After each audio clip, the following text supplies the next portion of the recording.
Good evening students. KTDT online education app पर मैं मीनू रावत आपका स्वागत करती हूं। जैसा कि आप सभी को पता होगा, आज हमारी हिंदी की क्लास है जो बहुत ही इंटरेस्टिंग होने वाली है और मैं आपको विश्वास दिलाती हूं कि जो भी कुछ पढ़ाऊंगी वहां से ज़रूर आएगा और एकदम बिल्कुल क्लियर हो जाएगा। इसी एश्योरेंस के साथ हम अपनी क्लास को स्टार्ट करते हैं। कुछ क्वेश्चंस आपको स्क्रीन पर दिखाई दे रहे होंगे। ये मत सोचना कि केवल हम क्वेश्चंस करेंगे, क्वेश्चंस के साथ साथ हम चैप्टर को भी डीपली पढ़ेंगे। जो डाउट्स होंगे उन्हें क्लियर करेंगे। अब क्लास स्टार्ट करते हैं। जो भी ऑनलाइन ऑफलाइन हो गए हैं जल्दी से ऑनलाइन आ जाइए। तो सबसे पहला क्वेश्चन दिया हुआ है वर्णमाला का, और जब हम बात करते हैं हिंदी की तो स्टार्टिंग ही कहाँ से होती है? वर्णमाला से। तो पता होगा आपको कि जो वर्णमाला होती है वो क्या होती है? क्या होती है वर्णमाला? क्या होती है भाई वर्णमाला? वर्णों का व्यवस्थित क्रम। ये क्वेश्चन भी पूछा जाता है। नेहर, वेरी गुड आफ्टरनून। आप सभी को गुड इवनिंग है। सभी स्टूडेंट्स को जल्दी से ऑनलाइन आ जाइए। वर्णमाला होती है स्टूडेंट्स वर्णों का एक निश्चित क्रम, और यही क्वेश्चन बार बार पूछा जाता है। निश्चित क्यों कहा गया है? क्योंकि हमेशा स्वर क्या आते हैं? पहले आते हैं और व्यंजन हमेशा बाद में आते हैं। क्यों? क्योंकि स्वर की सहायता से ही क्या बोले जाते हैं? व्यंजन बोले जाते हैं। अब देखो, चलो एक बार देखते हैं वर्णमाला हिंदी में प्रत्येक वर्ग के अंतिम वर्ण का उच्चारण। अब आप स्टूडेंट्स पूछोगे कि वर्ग कितने होते हैं? पता है वर्ग कितने होते हैं स्टूडेंट्स? कितने वर्ग होते हैं? 5 वर्ग होते हैं। जैसे कि क वर्ग, उसके बाद च वर्ग, उसके बाद ट वर्ग, और उसके बाद कौन सा होता है? त वर्ग, और उसके बाद प वर्ग। यानी कि अब इनका जो 5वां अक्षर होगा वो क्या होगा? जो जैसे अयण ये होते हैं, न और म, ये है 5वें अक्षर। ठीक है। तो पूछा गया है कि हिंदी वर्णमाला में या वर्णमाला हिंदी में प्रत्येक वर्ग के अंतिम वर्ण का उच्चारण स्थान क्या है? तो क्या है? नासिका है। हो गया क्लियर? क्या है? नासिका है। अब आप कहोगे कि दंत किसका है, तालु किसका है, या कंठ किसका है? कैसे याद रखेंगे? यानी कि कोई ना कोई ट्रिक होनी चाहिए, क्योंकि अभी तो ये पूछा गया है। हो सकता है क्वेश्चन नेक्स्ट टाइम कुछ और पूछा जाए, तो हमें क्या होना चाहिए? क्लियर होना चाहिए। तो हम देखो कैसे याद करेंगे।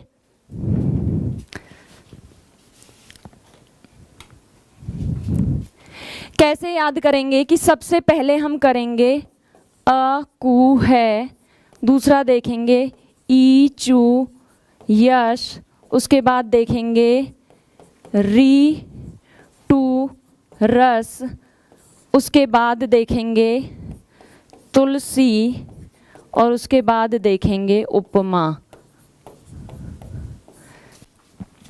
आकू है से कैसे याद रहेगा? यानी कि ए और आ, और क का मतलब है यानी कि कवर्ग पूरा, यानी कि कै वर्ग पूरा। कवर्ग कौन सा? क ख ग घ सब। उसके बाद ह का मतलब है। और हम देखो याद और क्या रखेंगे? सबसे पहले आता है कंठ, उसके बाद तालु, उसके बाद मूर्धा, दंत और ओष्ठ। कंठ क्या होता है? अंदर वाला। कंठ के बाद होता है तालु, यानी कि जीभ का पीछे वाला भाग जो ऊपर टच नहीं होता। तालु के बाद मूर्धा, यानी कि जीभ का आगे वाला भाग जो ऊपर टच होता है। उसके बाद दंत, और उसके बाद ओष्ठ। तो इन्हें हम लाइन से याद रख लेंगे। सबसे पहले हमने पढ़ा है कंठ, उसके बाद तालु, उसके बाद तालु कंठ तालु, उसके बाद मूर्धा, उसके बाद दंत, और उसके बाद ओष्ठ। अब मैंने कहा कैसे याद रखोगे? कंठ में बस अ कु है, याद रख लेना। तालु में ई चू यश, क्या याद रख लोगे? ई चू यश। और री टू रस गलत लिखना है, ठीक है, ये वाला सह लिखना है। और तुलसी, और उसके बाद उपमा। ठीक है। अब देखो कुछ भी याद करने की जरूरत नहीं है, बस इतना याद रख लो। इतना याद रख लो, सब कुछ याद हो गया। पूरी वर्णमाला के जितने भी। हाँ जी संगीता, बिल्कुल सही जवाब है आपका। नासिक के व्यंजन भी बोला जाता है। देखो स्टूडेंट, समझ में आया? आ कु है यानी कि ए और आ, या और कै का मतलब है यानी कि कै वर्ग पूरा और है, और इनका उच्चारण कहाँ से होगा? कंठ से, और इन्हें क्या बोला जाएगा? कंठ्य वर्ण। संगीता, अरुण, नेहा, क्लियर हुआ यहाँ तक?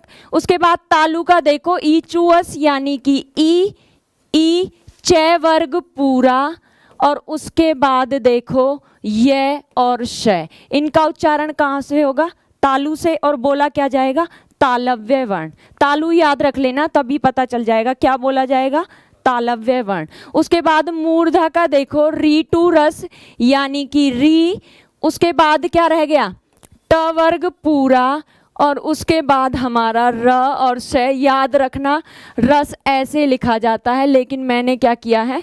गलत लिखा है। क्यों? क्योंकि मुझे प्रोनाउंसिएशन याद करानी है, ठीक है।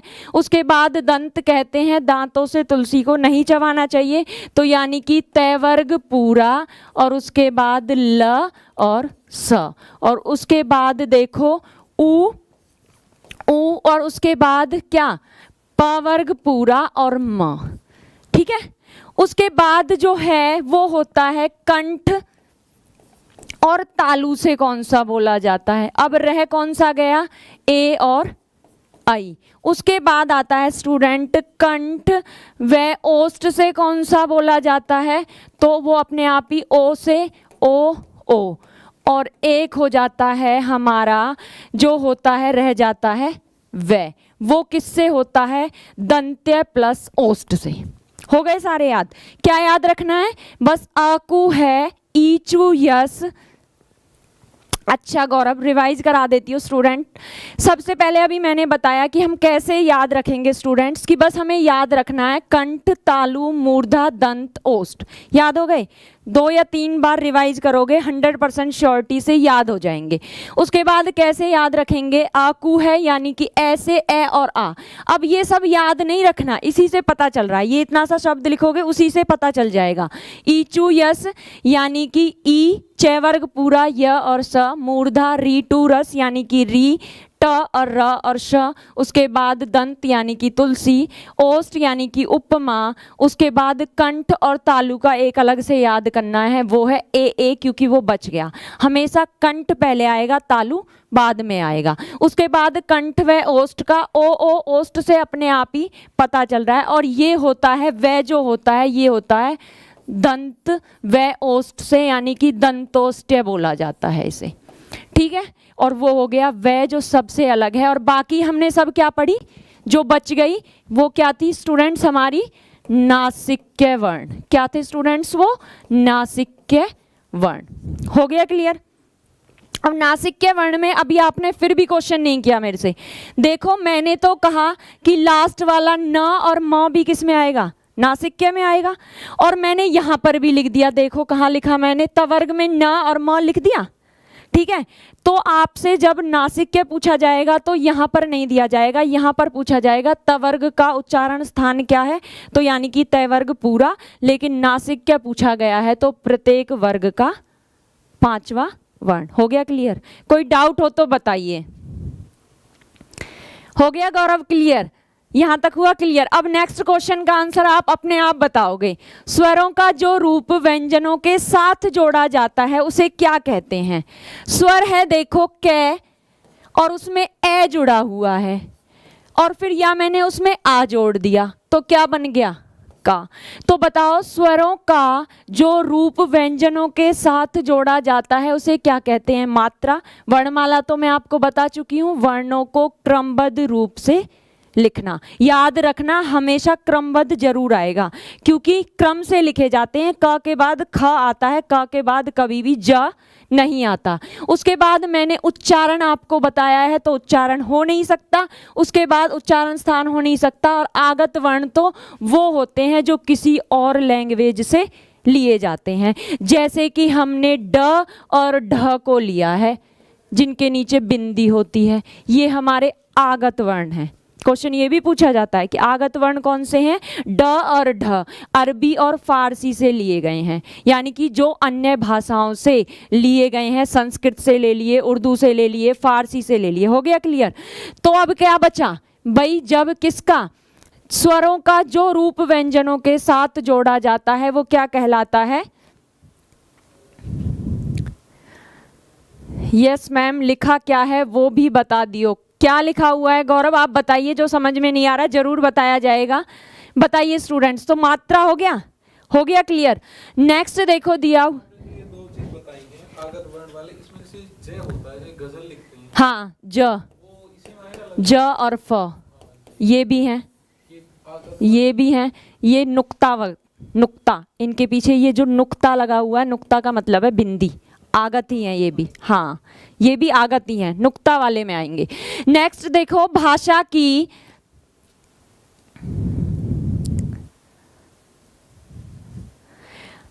प्रत्येक वर्ण के अंतिम वर्ण का उच्चारण स्थान नाक से निकलता है, बिल्कुल। नेक्स्ट देखिए, भाषा की सबसे छोटी क्या होगी भाई? भाषा की सबसे छोटी इकाई का नाम क्या होगा? क्या होगा स्टूडेंट्स भाषा की सबसे छोटी इकाई? हाँ बिल्कुल, वर्ण होगा, क्योंकि सबसे पहले स्टार्टिंग ही कहाँ से होती है?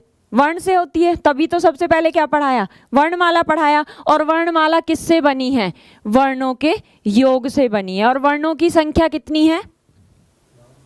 हाँ 52। अगर पूछा जाए स्वरों की संख्या कितनी है? 11। और पूछा जाए कि आयोग वहा को मिलाकर, HSSC का ही क्वेश्चन है, आयोग वह को मिलाकर कितनी है? 13। अब ये आयोग वह कौन से हैं? अंग और अह। हो गया क्लियर? नेक्स्ट देखो, पूछा गया है निम्नलिखित में से वर्ण का उच्चारण, निम्नलिखित में से वर्ण का उच्चारण स्थान मूर्धा नहीं है, यानी कि ये वर्ग दिए हुए हैं। अब मैंने आपको देखो क्या याद करने के लिए कहा था? कंठ, तालु, उसके बाद मूर्धा। और मैंने आपको क्या याद कराया था? कंठ में क्या याद कराया था? ए कु है, ई चू यश, और उसके बाद क्या कराया था? री टू रस कराया था। तो अब देखो ट है, उसके बाद ये ड भी क्या है? ट वर्ग का ही है। ट, ठ, ड, ढ, और उसके बाद ण, यही होता है ना। तो देखो जो नहीं है वो कौन सा है? वो थ नहीं है। याद हो गया? यानी कि बहुत दूर जाने की जरूरत नहीं थी हमें। हो गया क्लियर? संगीता, नाक से कैसे होगा? ये उच्चारण स्थान जो होते हैं वो निश्चित होते हैं। नाक से कैसे होगा? जो न होता है जब हम उसका उच्चारण करते हैं तो नाक से हवा ज़्यादा बाहर निकलती है, और जिन शब्दों के उच्चारण में हवा जो है वो नाक से बाहर निकलती है तो वहाँ पर क्या नासिक्य वर्ण होते हैं, नाक और मुंह दोनों।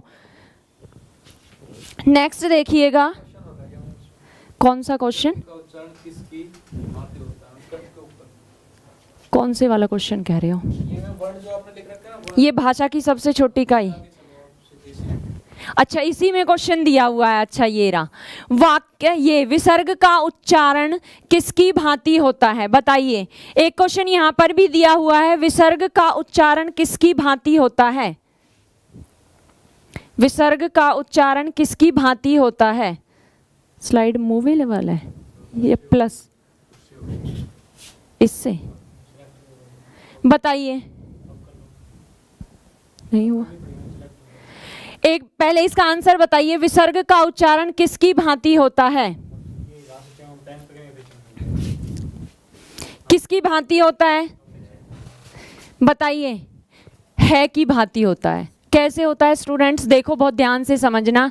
जैसे क्रमशः ये विसर्ग है, जैसे अतः है ये विसर्ग है, और जैसे फलित है, यानी कि जब कभी भी विसर्ग आएगा उसका उच्चारण किसकी तरह होगा?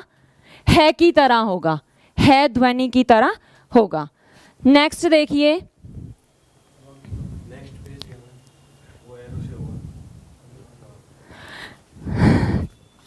निम्नलिखित में से कौन से वर्ण का उच्चारण स्थान तालु नहीं है? अब बताओ।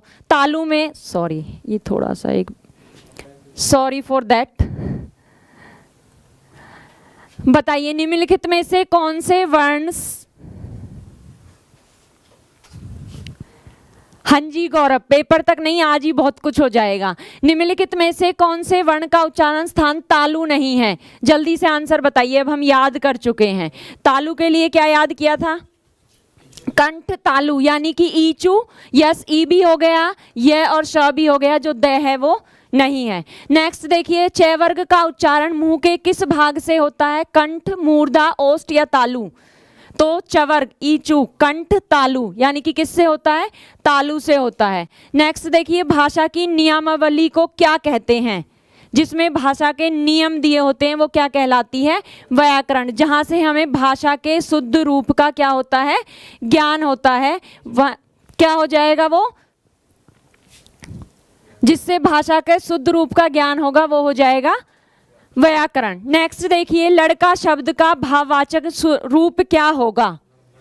लड़कपन होगा। भाववाचक संज्ञाएं बनाई जाती हैं तो वो कैसे बनाई जाती हैं? यानी कि लड़कपन का भाव जो शब्द होता है वो उनमें छुपा हुआ होता है, हम उन्हें अपनी तरफ से लगाकर देख सकते हैं। नेक्स्ट देखिए, शहर शब्द क्या है?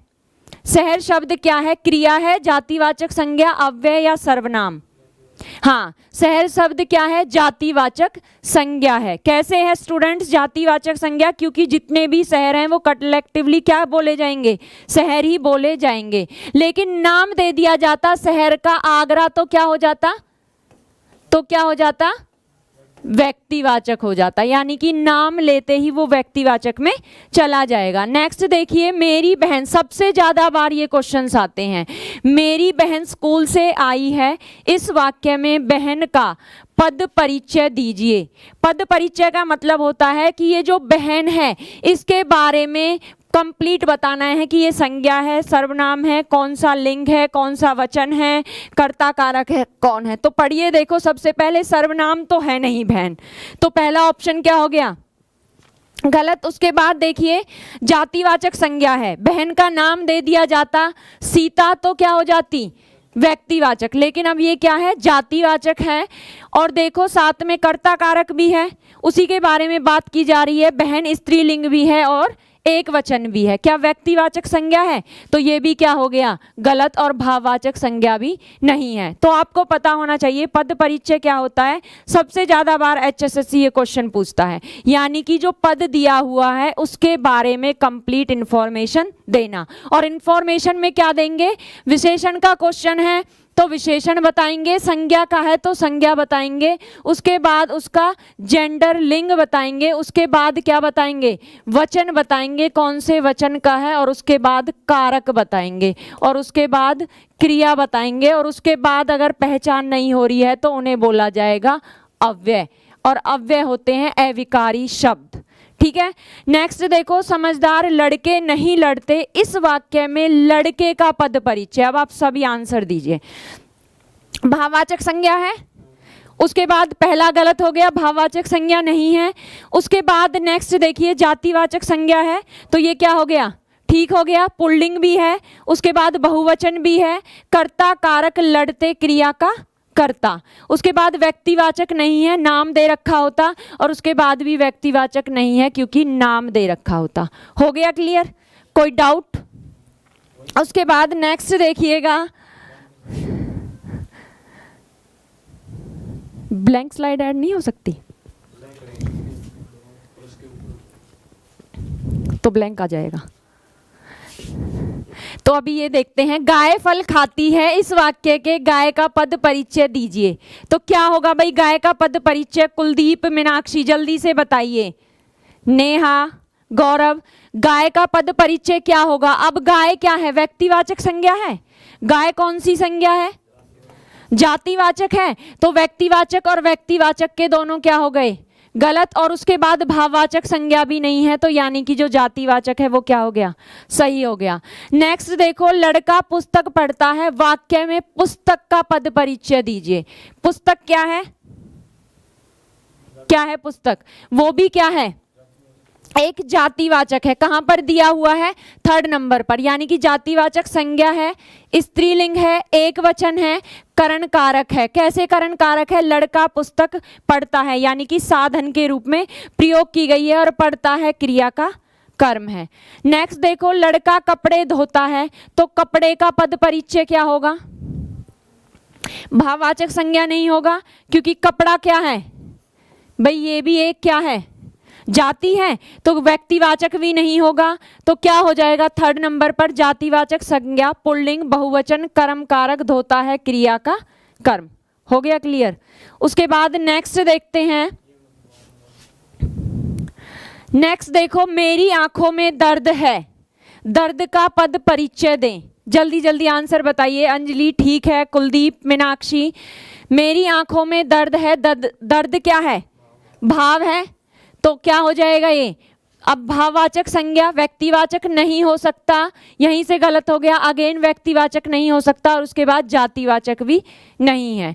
उसके बाद दिया हुआ है चोरी शब्द व्याकरण के अनुसार क्या है? क्रिया है, सर्वनाम है, क्रिया विशेषण या भाववाचक संज्ञा? चोर है और चोरी क्या बन जाएगा? क्रिया नहीं होगी, चोरी का भाव। हाँ, मैं ऐसे ही पहचान हो सकती है कि का भाव ना अपनी तरफ से लगा के देखना, ये हमारी एक ट्रिक है याद करने की, कि जब कभी भी भाव दे रखा हो तो का भाव एक ट्रिक है, लगा कर देखना। अगर वो जहां पर सही बैठ जाएगी तो आपको पता चल जाएगा कि ये क्या दिया हुआ है, भाववाचक संज्ञा। नेक्स्ट देखो, मीठा शब्द का भाववाचक संज्ञा क्या बनेगा? मिठास। हाँ मीनाक्षी बिल्कुल सही है। उसके बाद मिठाई, मीठी या मीठ, क्या बनेगा भाई? मीठा शब्द का भाववाचक, हाँ मिठास, क्योंकि मिठास क्या भाव, कभी मीठी का भाव नहीं होता, मिठाई का भाव नहीं होता और मीठ का भाव नहीं होता। बुरा शब्द का भाववाचक रूप क्या होगा? हाँ बुराई, यानी कि बुराई का भाव। बुरापन का भाव नहीं हो सकता, बुरापा का भाव नहीं हो सकता और बुराईपन का भाव नहीं हो सकता। नेक्स्ट दिया हुआ है महान शब्द की भाववाचक संज्ञा क्या होगी? देखो हाँ महानता होगी, कभी मेहनत का भाव नहीं हो सकता, महानता का भाव होगा। महा उत्तम नहीं हो सकता और मेहमान नहीं हो सकता। हो गया क्लियर। नेक्स्ट देखिएगा स्टूडेंट्स, जो और सो। अभी एक बार ब्लैंक के लिए प्लस करना पड़ेगा। संज्ञा एक बार हम थोड़ा सा देखते हैं। संज्ञा में हमने देखो स्टूडेंट, संज्ञा के प्रकार बताइए जल्दी से। संज्ञा को हम नाम भी बोलते हैं। संज्ञा के कितने प्रकार हैं? 3 प्रकार हैं। देखो कैसे हैं। संज्ञा का मतलब होता है नाम। नाम किसका होगा भाई? या तो किसी व्यक्ति का होगा, या किसी वस्तु का होगा, या फिर किसी स्थान का होगा। और देखो 3 ही चीजें, 1 2 3। एक होता है स्टूडेंट्स उत्पत्ति, ये क्वेश्चन पूछा जाएगा। उत्पत्ति के आधार पर संज्ञा के कितने भेद हैं? 3। एक होता है व्युत्पत्ति, व्युत्पत्ति के आधार पर संज्ञा के कितने भेद हैं? 5। कैसे याद रखोगे? उत्पत्ति के आधार, उत्पत्ति होती है स्वतंत्र रूप से, यानी कि जैसे ही किसी चीज का जन्म होता है उसे बोला जाता है उत्पत्ति। उत्पत्ति को हम कैसे याद कर सकते हैं? प्राकृतिक चीजें सुनिए, प्राकृतिक का हमेशा विलोम क्या होता है? कृत्रिम। प्राकृतिक वो होता है जो नेचुरली रूप से हमें मिलता है, और कृत्रिम क्या होता है? जो नेचुरली चीजें होती हैं उनका प्रयोग करके हम कुछ नया बनाते हैं, यही तो होता है कृत्रिम। सेम उत्पत्ति और व्युत्पत्ति भी क्या है? यही चीजें हैं। अगर आपसे पूछा जाए संज्ञा उत्पत्ति के आधार पर कितने प्रकार की है? 3 प्रकार की। और व्युत्पत्ति के आधार पर कितने प्रकार की है? 5 प्रकार की। उत्पत्ति के आधार पर कौन कौन से प्रकार हैं? ब्लैक चलाना है क्या यहाँ पे? कौन कौन से प्रकार हैं? सबसे पहले व्यक्तिवाचक, उसके बाद जातिवाचक, उसके बाद भाववाचक। अब ये जो जातिवाचक है इसके 2 प्रकार हैं। कौन कौन से? समूहवाचक और दूसरा है द्रव्यवाचक। व्यक्तिवाचक में क्या दे रखा होगा? व्यक्ति वस्तु स्थान का नाम दे रखा होगा, जैसे राम। सेम इसकी जाति क्या बन जाएगी? राम किसकी जाति है? लड़का, ठीक है। और भाव क्या बन जाएगा? लड़कपन। आ गया समझ में? राम क्या, यानी कि जब किसी व्यक्ति वस्तु स्थान का नाम दे रखा होगा व्यक्तिवाचक होगा। जातिवाचक पूरे समूह को क्या करेगा? बताएगा। और भाववाचक यानी कि भाव बताएगा, अच्छाई बुराई ऊंचाई नीचाई। और उसके बाद समूह क्या होगा? जैसे बेड़ा बताओ, बेड़ा क्या है? समूहवाचक है। और क्या होता है बेड़ा? सबसे ज्यादा बार पेपर में आता है। किसके लिए आता है? जहाजों का समूह। पूछा जाता है भाई बेड़ा कौन सी संज्ञा का प्रकार है, तो कौन सा है? समूहवाचक। ठीक है। परिवार कौन सा है? समूह, क्योंकि उसमें भी सदस्य हैं। और द्रव्य में क्या आ जाएगा? जैसे दूध, घी, ये जितनी भी द्रव्य पदार्थ यानी कि जितने भी होंगे वो सब किस में आ जाएंगे? आ गया समझ में? ठीक है। जब कभी भी नाम देख लो तो क्या हो जाएगा? व्यक्तिवाचक। जाति आ जाए पूरी की तो क्या हो जाएगा? जातिवाचक। जैसे गाय जो है वो क्या है? जातिवाचक है। ठीक है। जो बहुत ज्यादा मात्रा में मिलते हैं लेकिन कलेक्टिवली एक ही नाम से जाने जाते हैं। और जैसे मैंने गाय को नाम दे दिया गौरा, महादेवी वर्मा की गाय का नाम गौरा था। अब ये गौरा क्या हो गई? गौरा क्या हो गई? हाँ। नेक्स्ट, बैक आने के लिए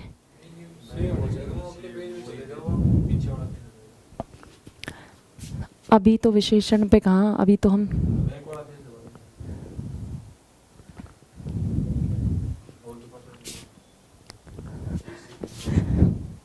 अब हो गया। अब बताइए भाई जो और सो कौन सा सर्वनाम है?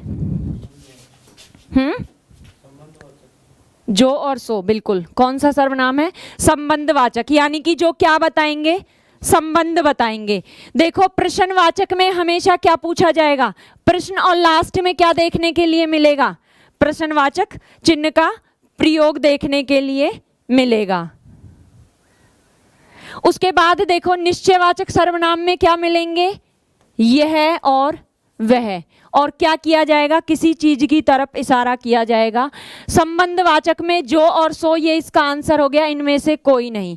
अब बताओ बोलने या सुनने वाले के लिए प्रयोग होने वाले सर्वनाम क्या कहलाते हैं? हाँ, पुरुषवाचक कहलाते हैं। अब मैंने कहा मैं कौन सा पुरुषवाचक सर्वनाम है?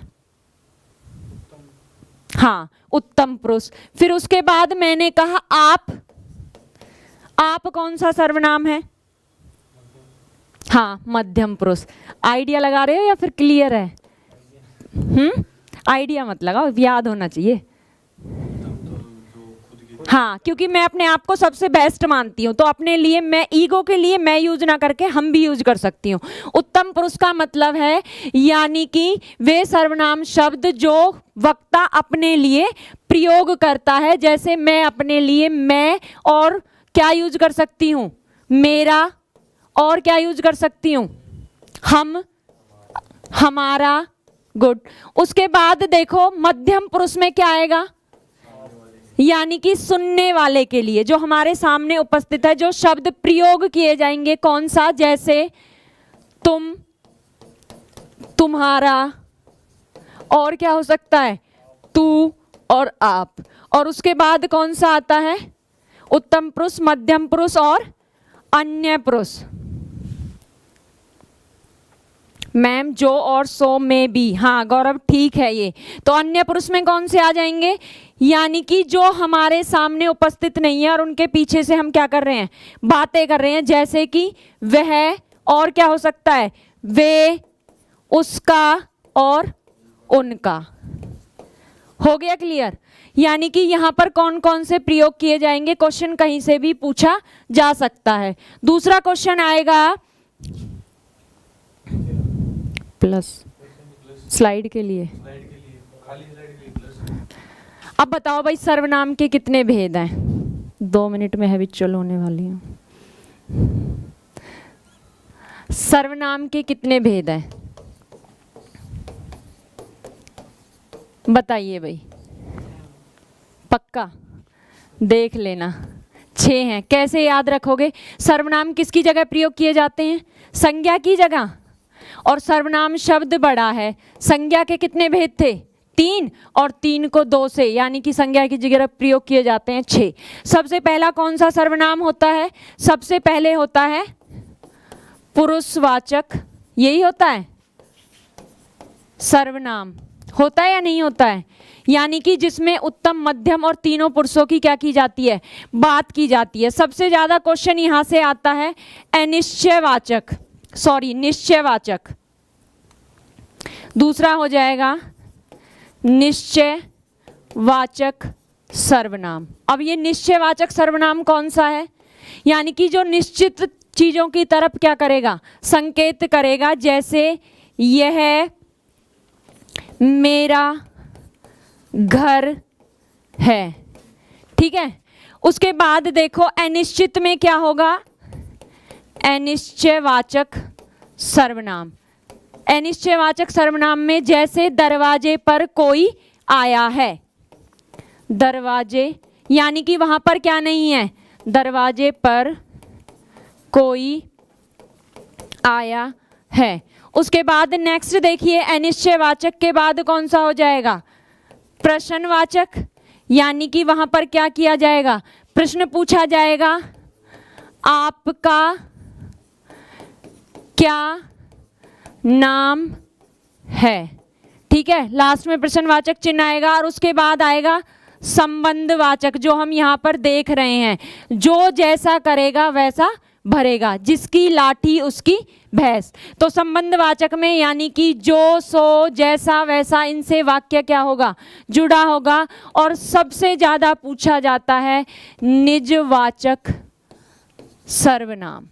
कौन सा होता है, जिसमें किसी काम को अपने आप स्वयं से करने का बोध होता है, जैसे मैं अपना पाठ अपने आप पढ़ लूंगी, ठीक है। मैं अपना पाठ अपने आप पढ़ लूंगी, तो हो गया, समझ में आ गया।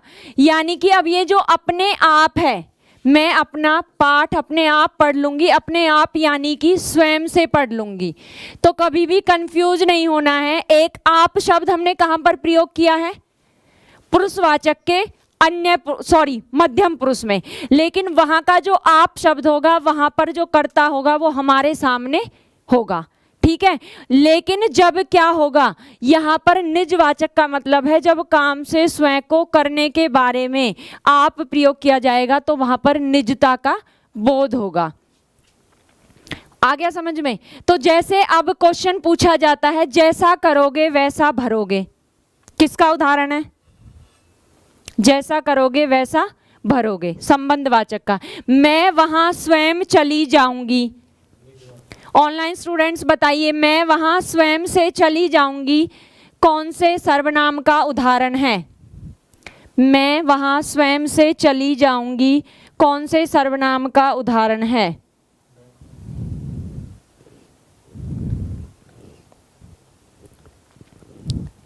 स्लाइड कहाँ से होगी,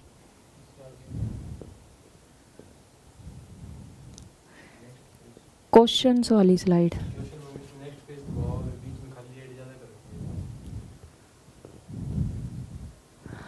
नेक्स्ट देखो विशेषण का।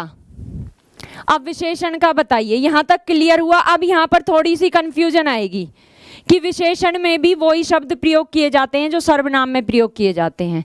जैसे हम सार्वनामिक विशेषण की बात करेंगे तो यह और वह प्रयोग किए जाते हैं। कैसे पहचान करोगे कि यह और वह जो शब्द दिया हुआ है वो विशेषण का है या सर्वनाम का है? जैसे कोई शब्द विशेषण में भी प्रयोग किया जाता है, तो कैसे पहचान करोगे? पहचान का बहुत अच्छा तरीका बताऊंगी। सबसे पहले बताइए, निम्नलिखित शब्दों में से विशेषण क्या है? विशेषण में आपको क्या क्या पता होना चाहिए? अच्छा, तुम, राम, हाँ, रोहित बिल्कुल ठीक है, निजवाचक। पुरुषवाचक का एग्जाम्पल रह गया, वहां पर जैसे मैं घर जाती हूं, तो यानी कि उत्तम पुरुष का उदाहरण दिया हुआ है, मैं घर जाती हूं। मैं जो शब्द है वो पुरुषवाचक का है। आप घर जाते हो, आप खाना खाते हो गया सिद्धार्थ, क्लियर। नेक्स्ट देखो कौन सा हो गया भाई? अच्छा हो गया। उसके बाद देखो, क्योंकि, लिखा, गोल, इनमें से विशेषण शब्द कौन सा है? बालक है, क्योंकि है, लिखा है या गोल है? गोल, क्योंकि वो क्या बता रहा है? विशेषता। उसके बाद बताओ, लड़का और पुराना में से क्या है? पुराना। पुराना क्या हो गया? विशेषण शब्द हो गया। अब देखो विशेषण को कैसे समझना है अच्छे ढंग से, क्या क्या विशेषण में हमें पता होना चाहिए। विशेषण में सबसे पहले पता होना चाहिए भाई विशेषण के प्रकार कितने हैं, जल्दी बताओ बिना गिने। 4 हैं। कैसे याद रहेंगे? विशेषण क्या होती है? विशेषता होती है। और विशेषता किसकी होती है? संज्ञा की और सर्वनाम की होती है। और जब भाई किसी की विशेषता होती है तो वो उसकी पर्सनैलिटी में क्या लगा देती है? 4 चांद। यही रहते हैं ना याद, कि किसी भी पर्सन की विशेषता उसकी पर्सनैलिटी में 4 चांद लगा देती है। तो विशेषण कितने प्रकार का है? 4 प्रकार का है। अब देखो कि विशेषण 4 प्रकार का है। सबसे पहले कौन सा है? सबसे पहले होता है स्टूडेंट गुणवाचक विशेषण। गुणवाचक विशेषण यानी कि जरूरी नहीं है गुण ही बताया जाए, दोष भी बताया जाएगा, अवस्था भी बताई जाएगी, दशा भी बताई जाएगी। तो कैसे होगा? जैसे राम चतुर है या राम चतुर लड़का है। गुणवाचक विशेषण के बाद क्या आ जाएगा? गुणवाचक विशेषण के बाद आएगा संख्यावाचक विशेषण। संख्यावाचक विशेषण यानी कि संख्या कैसी हो सकती है? निश्चित भी हो सकती है और संख्या अनिश्चित भी हो सकती है। जैसे 5 किलो चीनी लाओ या कुछ किलो चीनी लाओ। उसके बाद देखो संख्यावाचक के बाद कौन सा आएगा? परिमाणवाचक। और संख्यावाचक में चीजें क्या होंगी? गिनी जा सकेंगी, यानी कि गिनना होगा। ठीक है, तो 5 किलो चीनी लाओ गिना जा सकता है, तोला जाएगा। तो यानी कि माप तोल किस में आएगा? परिणाम में। और गिनना किस में आएगा? संख्या में। अब बताओ संख्या का कोई उदाहरण। हाँ, उसके पास 4 पेन हैं। जैसे सबसे ज्यादा पेपर में आया हुआ है, मैदान में 4 गायें हैं, पेड़ पर 4 पक्षी बैठे हैं या पेड़ पर 10 पक्षी बैठे हैं। माप तोल के लिए कैसा आएगा? जिसे मापा और तोला जाएगा। जैसे पिताजी 5 मीटर कपड़ा लाए, 5 मीटर कपड़ा लाए। ठीक है स्टूडेंट्स, जहां माप तोल की बात होगी वहां क्या होगा? परिमाण। याद रखना, परिणाम शब्द बहुत कंफ्यूज करेगा, यही मिलेगा देखने के लिए और हमें यही याद रहता है, ये होता है रिजल्ट और इसका मतलब होता है माप तोल। और चौथे नंबर पर कौन सा आ जाता है? सबसे ज्यादा जरूरी सार्वनामिक विशेषण। यानी कि सबसे पहला क्वेश्चन बनेगा सार्वनामिक विशेषण से कि वो कौन से, हाँ मीनाक्षी 4 होते हैं स्टूडेंट्स, वेरी गुड, कि जब कभी भी क्या होता है, यानी कि सार्वनामिक विशेषण या पूछा जाएगा आपसे क्वेश्चन, ऐसा कौन सा सर्वनाम शब्द है जो विशेषण में प्रयोग किया जाता है? तो वो है यह और वह। यही है सार्वनामिक विशेषण और यही थे निश्चयवाचक सर्वनाम। लेकिन दोनों में अंतर कैसे करोगे? कैसे पता चलेगा कि यहाँ सार्वनामिक विशेषण आया है या फिर यहाँ पर निश्चयवाचक सर्वनाम आया है?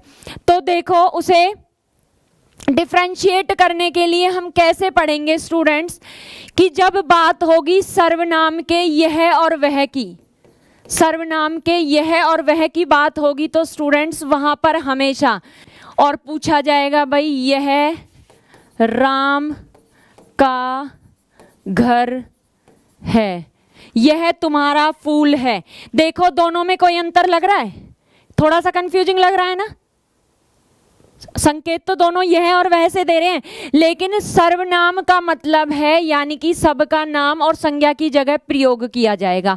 लेकिन सार्वनामिक का मतलब हो जाएगा, यानी कि सार्व का मतलब सर्वनाम और नामिक का मतलब नाम। और नाम क्या था स्टूडेंट? संज्ञा। नाम को ही तो संज्ञा बोलते हैं। यानी कि जब यह और वह के बाद क्या मिल जाए? संज्ञा मिल जाए, नाम मिल जाए तो किसका उदाहरण होगा? सार्वनामिक का। और जब उसके बाद कोई और शब्द मिल जाए, यह आपका घर है, यह आपका घर है, यह सीता का घर है, किसमें चला जाएगा? यह सीता का घर है, सार्वनामिक विशेषण में। सार्वनामिक का मतलब ही याद रखना है कि सार्व से सर्वनाम और नाम से संज्ञा, और सर्वनाम का क्या अंतर हो जाएगा? यहाँ पर भी यह और वह से संकेत किया जाएगा, लेकिन यहाँ पर जो घर है वो क्या है? जातिवाचक, नाम नहीं दिया हुआ। आ गया समझ में? यही सबसे ज्यादा क्या करेगा। ऐसे ही देखो, कोई दरवाजे पर आया है। अब जो हमारा ये सार्वनामिक विशेषण होता है ना, ये भी 4 प्रकार का होता है अगर एडवांस में स्टडी करें तो। यहाँ पर भी क्या दिया जाता है? जो हम सर्वनाम के प्रकार करके आए हैं वो सब यहाँ पढ़ाए जाते हैं। जैसे कोई, कोई अनिश्चयवाचक में करा था, कोई आया है, ठीक है। या देख लो, ऐसे लिख दो भाई, दरवाजे पर कोई आया है। अब ये किसका उदाहरण है? सर्वनाम का। मैंने कहा दरवाजे पर कोई व्यक्ति आया है। अब ये किसका उदाहरण है? कोई के बाद क्या आ गई? संज्ञा। और अब किस में चला गया? सार्वनामिक में। तो स्टूडेंट्स यहाँ बहुत ध्यान से सुनो। हाँ मीनाक्षी, बिल्कुल 5 kg शुगर 2 लीटर ऑयल, बिल्कुल ठीक है। अभी हमें ध्यान से ये सुनना है कि सर्वनाम और सार्वनामिक विशेषण में बहुत कंफ्यूजन होती है। सार्वनामिक विशेषण जो होता है वो 4 प्रकार का होता है, ठीक है। उसमें कोई, यह, वह, ये शब्द प्रयोग किए जाते हैं। निश्चयवाचक होता है, अनिश्चयवाचक होता है, संख्यावाचक होता है। उसके बाद देखो कि हमें और परिमाणवाचक होता है। तो कैसे डिफरेंशिएट करना है कि जो सर्वनाम होगा उसके बाद कभी भी हमें क्या नहीं दिया जाएगा? नाम नहीं दिया जाएगा, संज्ञा नहीं दी जाएगी। कौन सी संज्ञा? व्यक्तिवाचक संज्ञा। और जो सार्वनामिक होगा उसका मतलब ही क्या है? सर्वनाम, सर्वनाम प्लस नाम, यानी कि किसी का नाम दे रखा होगा। यही चीजें हैं जो पेपर में हमें कंफ्यूज करती हैं और कहीं ना कहीं अटकाती हैं। क्लियर हुआ? कोई डाउट? कोई भी डाउट हो तो पूछते रहिएगा स्टूडेंट्स और बताते रहिएगा। बहुत ज़्यादा ओपन की हुई है क्या मैंने? अब नेक्स्ट देखिएगा, क्रिया। क्रिया तो सबको पता होगा, यानी कि किसी काम के करने या होने का बोध होता है। अब मेन जो आती है वो क्रिया आती है भाई, सकर्मक और अकर्मक, और बहुत ही कंफ्यूजिंग भी है। लेकिन आज के बाद कभी कंफ्यूजिंग नहीं रहेगी, चाहे वो लिटरेचर है चाहे वो ग्रामर है। आपको सब कुछ बहुत इजी लगेगा और मुझे नहीं लगता इसके बाद कभी पढ़ने की जरूरत पड़ेगी इतना डीपली। अब देखो ध्यान से सुनो, उस शब्द को क्या कहते हैं जिससे किसी काम के करने या होने का बोध होता है? क्या कहेंगे? काम के करने या होने का बोध हो रहा है तो वो क्या कहलाएगी? क्रिया कहलाएगी। सर्वनाम क्या है? जो संज्ञा के स्थान पर प्रयुक्त किया जाता है। विशेषण क्या है? जो संज्ञा और सर्वनाम की विशेषता बताता है। उसके बाद देखो, खाना शब्द का प्रेरणार्थक क्रिया रूप क्या है? अभी तो यही नहीं पता होगा कि भाई प्रेरणार्थक क्रिया क्या होती है। पता भी होगा तो डीपली नहीं पढ़ा होगा। तो सबसे पहले तो हमें यही पता होना चाहिए कि जो क्रिया है वो कितने प्रकार की होती है। क्रिया अगर पूछा जाए स्टूडेंट्स रचना के आधार पर या कर्म के आधार पर, दोनों एक ही बात है, 2 प्रकार की होती है। मैंने कहा कोई भी 2 क्रियात्मक वर्ग शब्द बताओ तो आप कहोगे खाना पीना, एक साथ में 2 ही निकलेंगे, सोना या उठना, ठीक है। तो क्रिया कितने प्रकार की होती है? 2 प्रकार की होती है। रचना के आधार पर और कर्म के आधार पर 2 प्रकार की होती है। और संरचना शब्द बढ़ा है स्टूडेंट, संरचना शब्द बड़ा है तो क्रिया कितने प्रकार की हो जाएगी? 8 भी पढ़ाए जाते हैं, लेकिन मैं आपको यहाँ पर कम से कम 9 पढ़ाती हूँ, यानी कि सारी क्रियाएं पढ़ना बहुत जरूरी है। अब देखो कि खाना शब्द का प्रेरणार्थक क्रिया रूप क्या होगा? ऑनलाइन स्टूडेंट्स बताएं, मीनाक्षी, रोहित, कुलदीप, क्या होगा भाई? खाना शब्द का प्रेरणार्थक क्रिया रूप क्या होगा? हाँ, खिलाना होगा। क्यों होगा? क्या चीज है ये? प्रेरणार्थक क्रिया है क्या? ऑनलाइन स्टूडेंट्स बताएंगे प्रेरणार्थक क्रिया क्या होती है। यानी कि जहां पर जो कर्ता खुद काम नहीं करता बल्कि किसी और से करवाता है। नेक्स्ट देखो, निम्नलिखित में से कौन सा वाक्य, हाँ गौरव, प्रेरणा लाकर किया गया काम, निम्नलिखित में से कौन सा वाक्य सकर्मक क्रिया का उदाहरण है? राम लेटा है, रामा बैठी है, रमेश पत्र पढ़ता है, पानी गिरता है। हाँ, रमेश पत्र पढ़ता है, लेकिन क्यों? इसके पीछे रीजन क्या लगा के क्या पढ़ता है? वो हमेशा कंफ्यूजिंग रहेगा, वो हमेशा फंसाएगा। पानी गिरता है, क्या गिरता है? पानी गिरता है। वो हमेशा कंफ्यूजिंग रहेगा, वो उससे कभी नहीं हो पाएगा, उससे नहीं हो पाएगा। देखो कैसे होगा, मैं बताती हूँ। देखो अभी हमने भाई स्टूडेंट्स क्या किया, क्रिया कितने प्रकार की है हमारी? क्रिया 2 प्रकार की है। किसके आधार पर? रचना के आधार पर, या फिर भाई स्टूडेंट्स अपने आप मान लेते हैं। वैसे हम कभी भी हिंदी व्याकरण में रचना के आधार पर या संरचना के आधार पर ही पढ़ते हैं। कर्म तो इंसान करता है, क्या व्याकरण कोई कर्म कर सकती है? लेकिन नाम क्या है?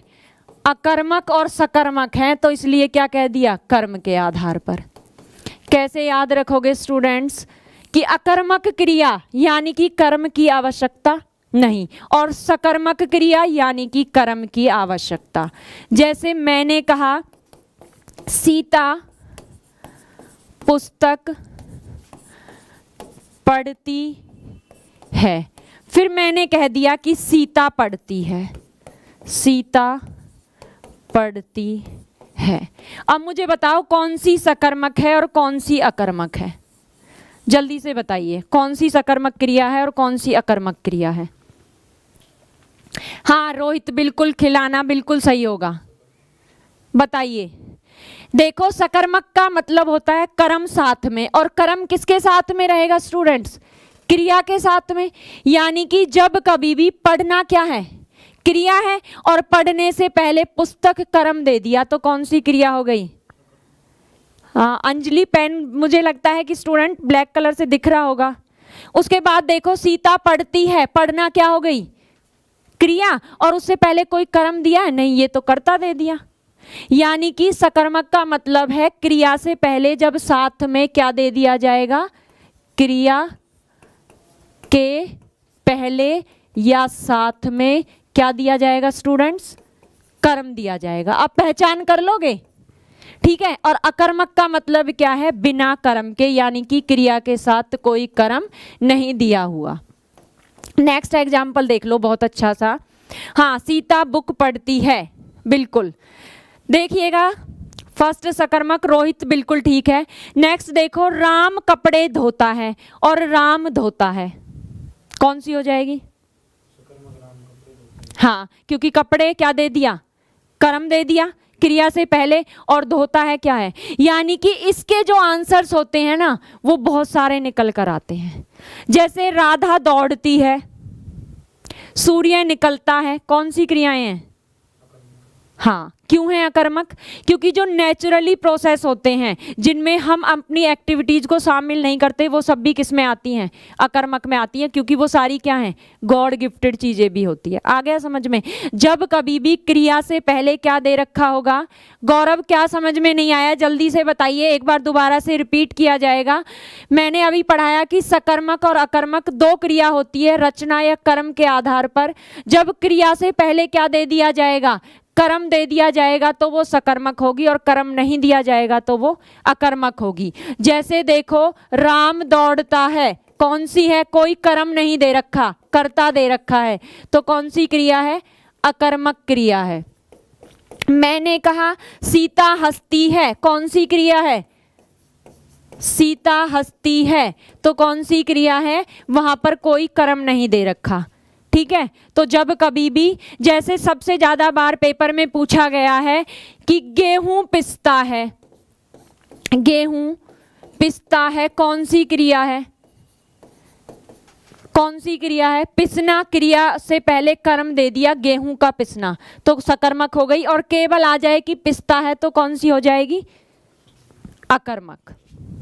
ये तो आपने ना सेंटेंस में बताया, सिंगल होते तब मतलब जैसे उठना, बैठना, चलना। हाँ, तो जो नेचुरली क्रियाएं हैं, जैसे पढ़ना, पढ़ने के लिए किसी ना किसी ऑब्जेक्ट की जरूरत पड़ेगी। जिन चीजों के लिए ऑब्जेक्ट की जरूरत पड़ेगी तो इसका मतलब वो क्या हो गए? सकर्मक। और जिनके लिए जरूरत नहीं पड़ेगी, उठना, खाना, पीना, सोना, रोना, धोना, उन सब वो क्या आ जाएंगे? नहाना। जैसे किस में आएगा? नहाना आ जाएगा सकर्मक में, कि उसके लिए पानी की जरूरत पड़ेगी। नेक्स्ट देखिए, कहाँ से होगा, क्रिया विशेषण। सबसे ज्यादा बार क्वेश्चन यहीं से पूछा जाएगा, क्रिया विशेषण से। सॉरी, अभी तो हमें क्रिया के क्या करने थे, क्रिया के बाकी के प्रकार तो किए नहीं स्टूडेंट्स। राम मैदान में धोता है, वो तो सकर्मक हुआ मैम। राम मैदान में दौड़ता है, हाँ तो वहां पर दे दिया ना, नहीं ये आधार दिया हुआ है सिद्धार्थ। यहाँ राम मैदान में दौड़ता है, वहां पर उसका आधार दिया हुआ है कि कहाँ दौड़ता है, तो यहाँ पर हम अधिकरण कारक का प्रयोग किया है। जैसे आकाश में सूर्य निकलता है, तो यहाँ पर कारक का प्रयोग किया गया है, वो कंफ्यूजन के लिए दिया जाता है लेकिन वहां पर कारक का प्रयोग किया गया है। नेक्स्ट देखो, अभी हम क्या पढ़ रहे थे, क्रिया के संरचना के आधार पर प्रकार। तो सबसे पहले देखो संरचना के आधार पर जो प्रकार होगा वो कौन सा होगा। सबसे पहले मैं आपको पढ़ाती हूं प्रेरणार्थक।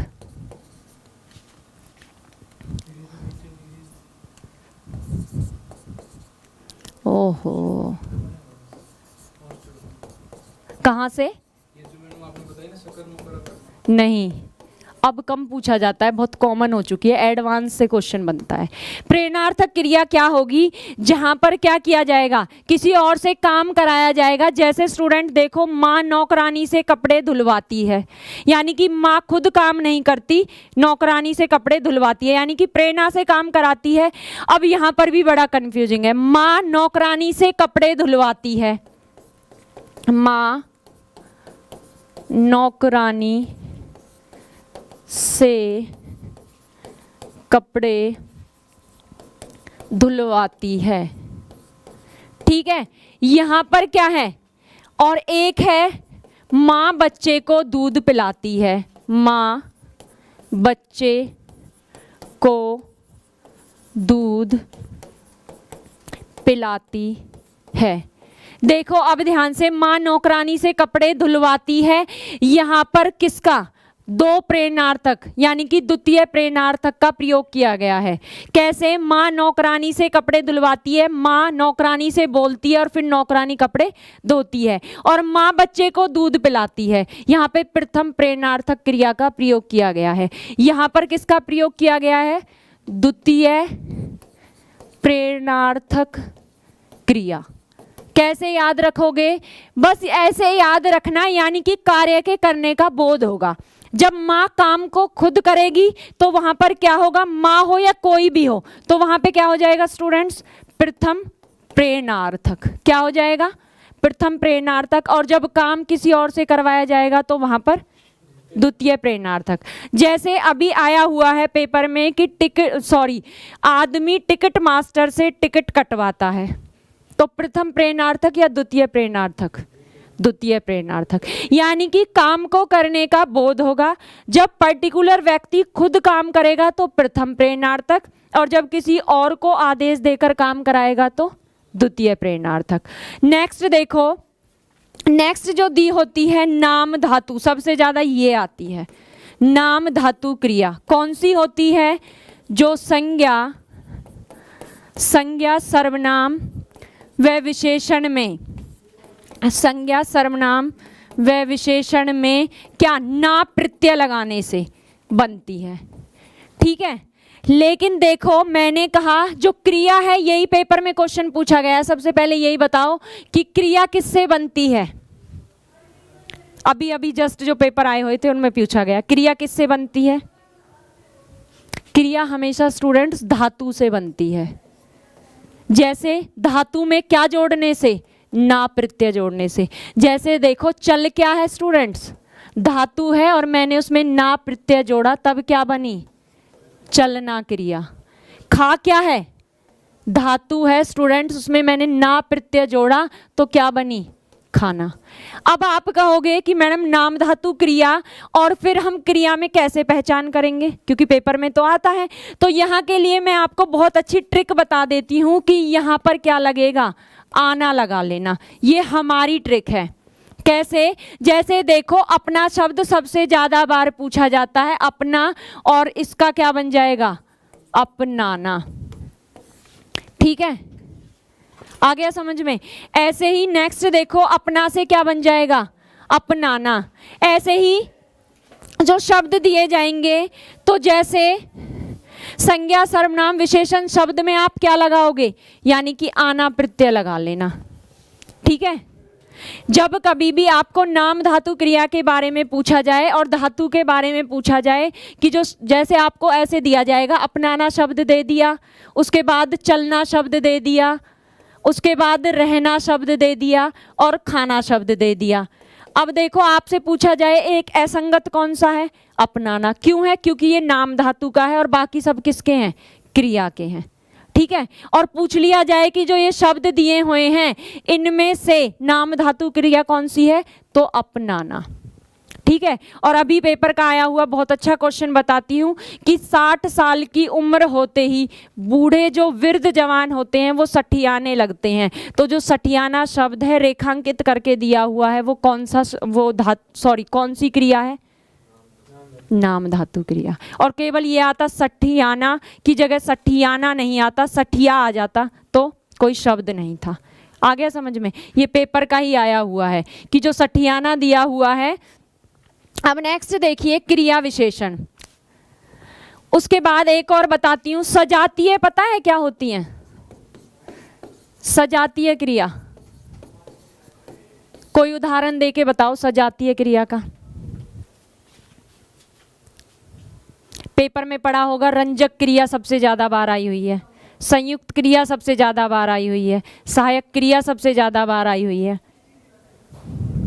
देखो अभी मैं बताती हूँ सजातीय क्रिया क्या होता है। सजातीय से क्या पता चल रहा है स्टूडेंट्स, यानी कि जहां पर सेम जाति समूह के शब्द आए। जैसे मैंने कहा चोर ने अच्छी चाल चली, चोर ने अच्छी चाल चली। चाल और चली किसके हैं, सजातीय हैं, यानी कि एक की जाति समूह के हैं। जैसे राधा ने अच्छा गाना गाया। भाई गाना और गाया एक ही जाति समूह के हैं, पूछ लिया जाए कौन सी क्रिया है, सजातीय क्रिया।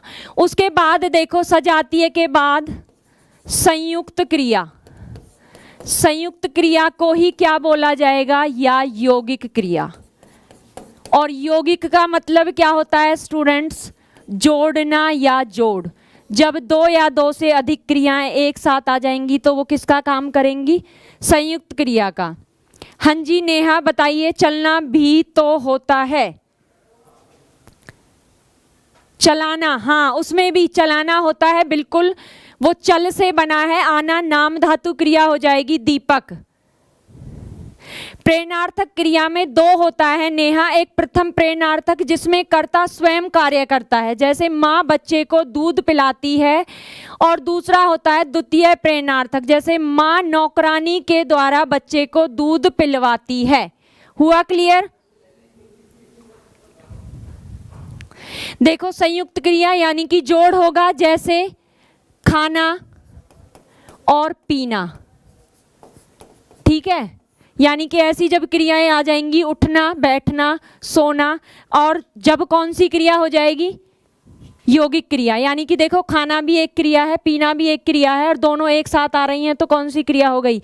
जैसे तुम नहा लो, तुम नहा लो, एक तो लेना और एक नहाना, दोनों क्या हैं, क्रिया है। और पूछा जाएगा कि जो तुम नहा लो जो वाक्य है इसमें कौन सी क्रिया का प्रयोग किया गया है, संयुक्त क्रिया का, यानी कि नहाना और लेना दोनों क्या हैं, क्रिया हैं। उसके बाद देखो द्विकर्मक क्रिया क्या होती है, जिसमें दो कर्म दिए होते हैं और उसकी पहचान होती है को।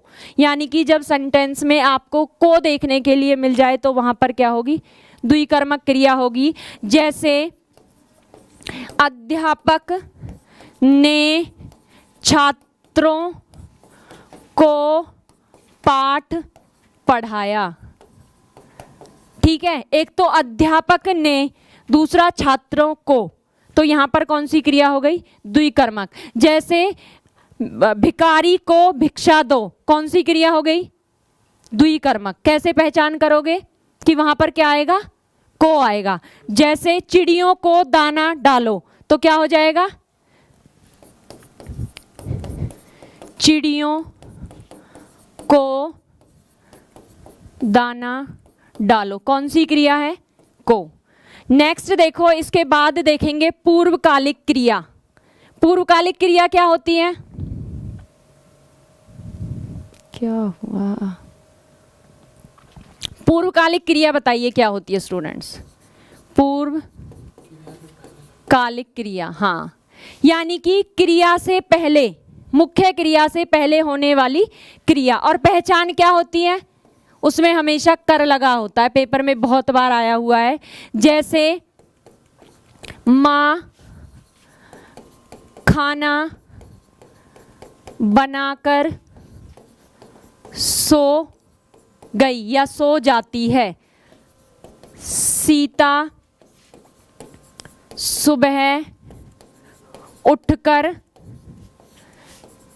पढ़ती है। यानी कि जो पढ़ना क्या है, मुख्य क्रिया है, उससे पहले उठना जो क्रिया दी हुई है वो कौन सी क्रिया दी हुई है, पूर्वकालिक क्रिया। आ गया समझ में।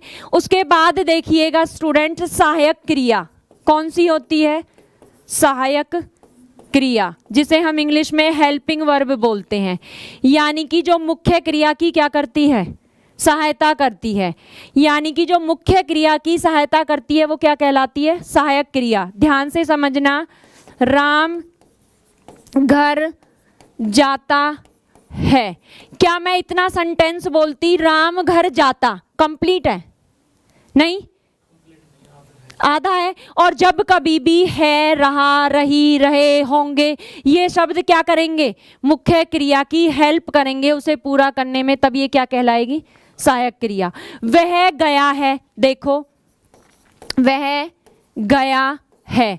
अब यहाँ पर ये है कोई जरूरी है, वह गया सेंटेंस क्या था, कंप्लीट था, तो अब यहाँ पर ये सहायक क्रिया का काम नहीं कर रही। तो जब कभी भी दूसरा क्वेश्चन पूछा जाएगा कि जो सहायक क्रिया है वो कौन सी है, यानी कि मुख्य क्रिया के साथ में जो दे रखी होगी वो क्या होगी, सहायक क्रिया, और जाना क्या है, मुख्य क्रिया, तो उसके बाद में है क्या है, सहायक क्रिया। वह खाना खा रहे होंगे, तो क्या हो जाएगा, सहायक क्रिया कौन सी हो जाएगी, हाँ जी नेहा, जो क्रिया से पहले हो चुकी हो वहां पर पूर्वकालिक क्रिया होता है। बताइए, राम वे खाना खा चुके होंगे, तो इसमें सहायक क्रिया कौन सी है,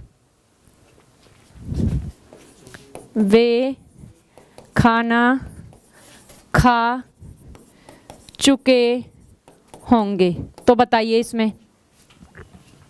भाई देखो, खाना खाना क्रिया है और चुके होंगे उसकी क्या कर रहा है, सहायता कर रहा है। यानी कि मुख्य क्रिया के साथ में आने वाली क्रिया क्या कहलाती है, सहायक क्रिया कहलाती है। हो गया क्लियर। अब नेक्स्ट देखो, पेपर का ही आया हुआ तुम्हें बताती हूं कि जो हमने संयुक्त क्रिया पढ़ा है उसे हम रंजक क्रिया भी कहते हैं, ये ध्यान रखना। उसके बाद देखो क्रियार्थक, क्योंकि ना अब संयुक्त क्रिया के रूप में नहीं आता, अब रंजक क्रिया के रूप में आता है। उसके बाद बताओ मुझे क्रियार्थक क्रिया। ये पेपर में कहीं अगर आपने HSSC के पेपर सॉल्व किए होंगे तो आपको जरूर क्वेश्चन सुनने के लिए मिला होगा कि पढ़ना स्वास्थ्य के लिए लाभदायक है। तो यहां पर देखो, पढ़ना स्वास्थ्य के लिए लाभदायक है। अब मैंने कहा कि जो ये पढ़ना शब्द है, भाई ये क्रिया शब्द है, लेकिन क्या ये एक ही पर्टिकुलर व्यक्ति के लिए है, किसी काम के करने या होने का बोध करा रहा है, नहीं ना, सबके लिए है ना पढ़ना। तो जब कभी भी जो शब्द दे रखा होगा क्रिया की तरह और हमेशा सबके लिए, पूरी सृष्टि के लिए क्या होगा, समान रूप से हेल्पफुल होगा, तब वहां पर क्या होगी, क्रियार्थक क्रिया। आपने इंग्लिश में जीरंड पढ़ा होगा, वही हमारी क्या होती है, क्रियार्थक क्रिया होती है। जैसे टहलना, पेपर में आया हुआ है, टहलना स्वास्थ्य के लिए सबसे ज्यादा जरूरी है, तो टहलना शब्द क्या है, क्रियार्थक क्रिया। जैसे देश के लिए मरना, देश के लिए मरना गौरव की बात है, ये भी पेपर का ही है, गौरव की बात है। अब स्टूडेंट्स बताइए ये मरना जो है ये किसकी तरह आ रहा है? हाँ, सभी के लिए आ रहा है, तो यहाँ पर कौन सी क्रिया होगी? क्रियार्थक क्रिया, यानी कि जब जो क्रिया है वो क्रिया का काम ना करके किसका काम करेगी? संज्ञा का काम करेगी, तब वो क्रियार्थक क्रिया या क्रियार्थक संज्ञा कहलाएगी। और ये पेपर के आए हुए सारे क्वेश्चंस हैं, मतलब इतने सारे क्वेश्चंस तैयार करने के बाद क्वेश्चंस अपने आप क्या हो जाते हैं? रिपीट हो जाते हैं। अभी नेक्स्ट देखिए क्रिया विशेषण।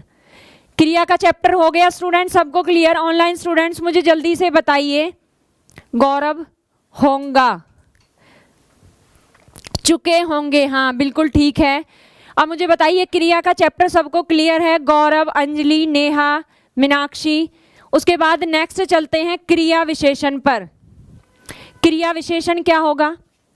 देखो एक सेंटेंस मैंने लिखा, एक सेंटेंस में मैंने अभी लिखा राम तेज या चालाक लड़का है। दूसरे सेंटेंस में मैंने लिखा राम तेज दौड़ता है। अब मुझे ये बताओ स्टूडेंट्स, क्या दोनों सेंटेंस में कोई अंतर है? दोनों सेंटेंस जो दिए हुए हैं अंजलि को क्लियर है? रंजक क्रिया जो होती है उसे ही संयुक्त क्रिया कहा जाता है। जैसे उठना बैठना, जैसे खाना खा लो, खाना खाना और लेना क्या है?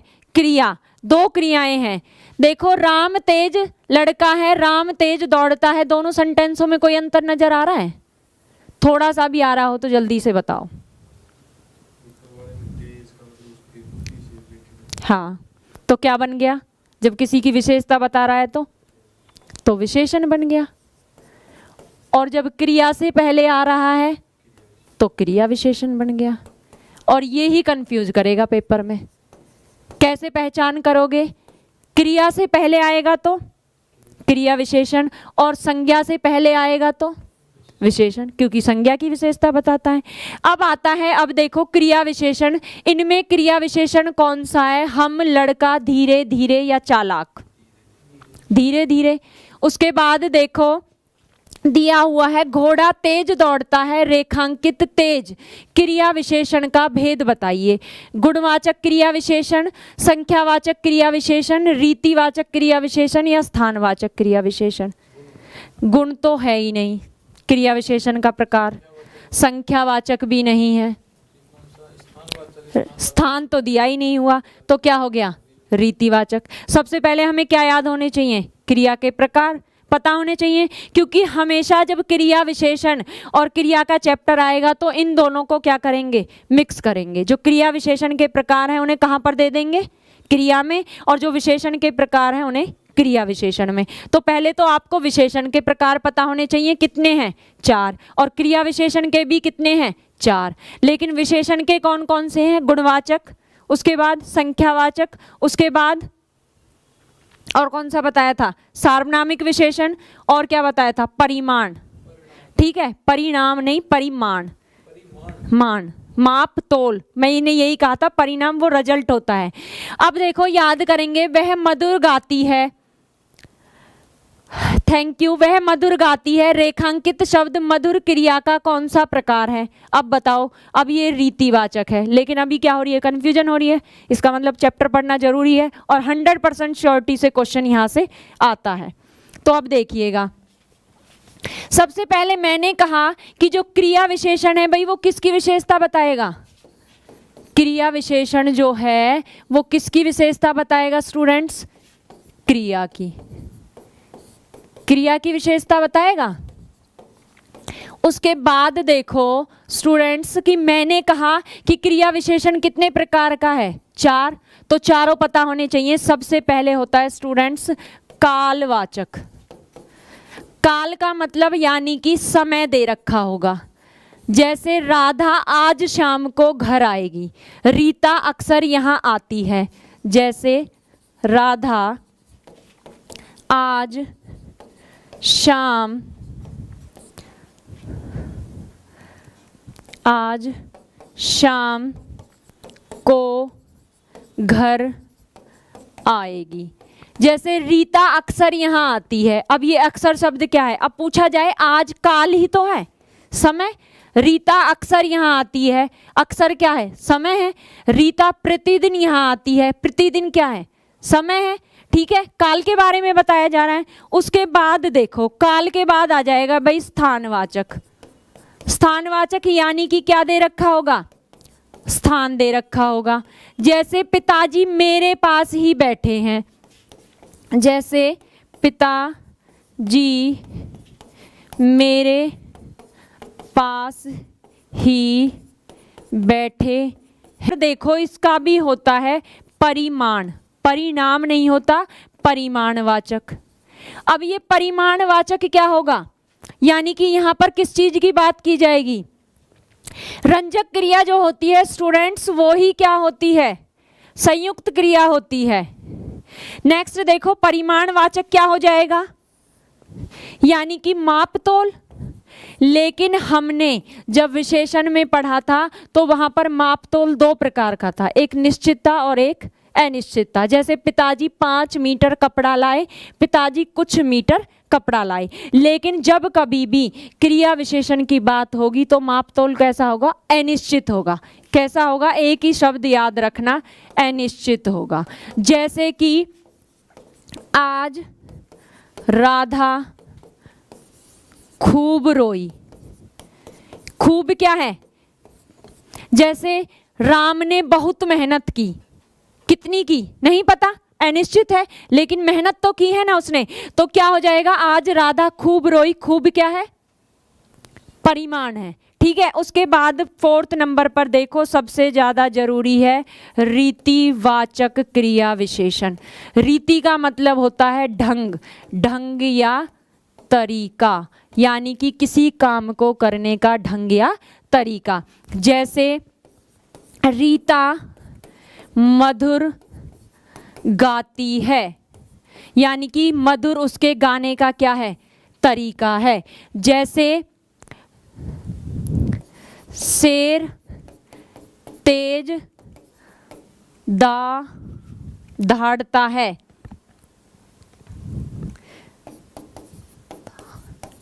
दहाड़ता है, दहाड़ना क्या है? उसकी रीति है। अब देखो क्वेश्चन, कालवाचक जैसे आए, राधा आज शाम को घर आएगी। राधा कब घर आएगी? कब करके प्रश्न किया तो क्या हो गया? उत्तर में काल समय आ गया, तो कौन सा वाच्य है? कौन सा क्रिया विशेषण है? काल। स्थानवाचक में कहाँ? पिताजी कहाँ बैठे हैं? मेरे पास। यानी कि कहाँ करके प्रश्न करने पर उत्तर में स्थान आ जाए तो क्या हो जाएगा? स्थानवाचक। और परिमाण में क्या आ जाएगा? आज वह कितना हंसी, कितना करके। और रीति में शेर तेज दौड़ता है, शेर कैसे दौड़ता है। इनसे प्रश्न करने पर अगर ये आ जाए, ये एक ट्रिक बताई जाती है। हाँ, अगर कैसे कब करने पर प्रश्न में क्या आना चाहिए? काल आना चाहिए, समय आना चाहिए। जैसे मैंने कहा रीता प्रतिदिन घर आती है, रीता कब घर आती है?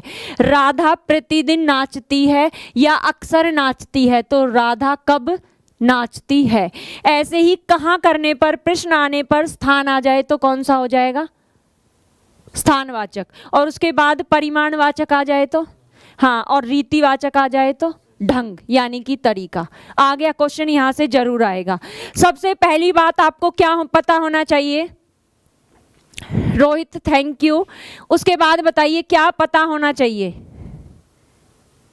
क्वेश्चन को डिफरेंशिएट करने के लिए, क्योंकि स्टूडेंट जो चीजें कॉमन लगती है ना, एग्जामिनर वहीं पे फंसाएगा आपको।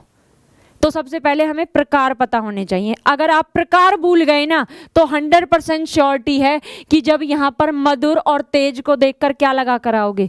गुणवाचक लगा कर आओगे, विशेषण का प्रकार। तो हमें क्या पता होना चाहिए? प्रकार पता होना चाहिए। नेक्स्ट देखिए, नेक्स्ट देखिए वचन का। वहां हो गए थे ना क्वेश्चन। जैसे मैंने कहा मोहन बहुत धीरे धीरे चलता है। अब बताइए इसमें मोहन बहुत धीरे धीरे चलता है, कौन सा उसका उदाहरण है क्रिया विशेषण का? स्टूडेंट्स, रंजक क्रिया जो होती है उसे ही संयुक्त क्रिया कहा जाता है। एक बार एग्जाम्पल बताती हूं, जैसे आप खाना खा लो। एक तो देखो खाना खाना यानी कि जो खाने की क्रिया है और लेना, ये दोनों क्या हैं? संयुक्त क्रिया हैं, यानी कि एक से ज़्यादा क्रियाएं भी हो सकती हैं, सॉरी दो से ज़्यादा भी हो सकती हैं, दो भी हो सकती हैं। एक खाना खाने वाला क्रिया और एक लेने वाला क्रिया, और जब क्रियाएं एक साथ आएंगी तो संयुक्त क्रिया, और उसी संयुक्त क्रिया को रंजक क्रिया कहा जाता है। कुलदीप क्लियर हुआ? मीनाक्षी रीतिवाचक का है, वेरी गुड। नेहा रीतिवाचक का है। नेक्स्ट देखिएगा स्टूडेंट्स, दिया हुआ है रेखांकित शब्द को एक वचन बनाएं, तो क्या बनेगा?